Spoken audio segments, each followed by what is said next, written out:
Երկրորդ համաշխարհային պատերազմի ժամանակ Չերչիլը որոշ նախարարություններ փակում է,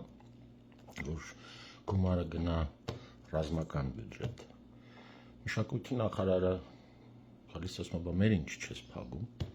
Պատասխանը Չերչիլի լինում է, ասում է, բա մեր կռիվը ինչի համար է, մշակույթի։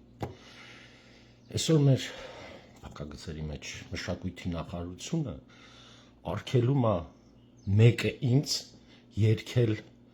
ասել, խոսալ Չարենց, Սևակ, Իսահակյան, Շիրազ։ Այս հասկանում եք ինչ են անում սրանք։ Ծրագրված խելոք անում են, իսկ մենք ինչ ենք անում, խելոք ենթարկվում ենք։ Անհնար է ինձ ենթարկացնել։ Ես բեմադրելու եմ հայ հեղինակ, ազգային հեղինակ, խաղալու եմ հայ դերեր ու գրելու եմ հայի մասին։ Դուք ձեր համար որոշումներ կայացրեք։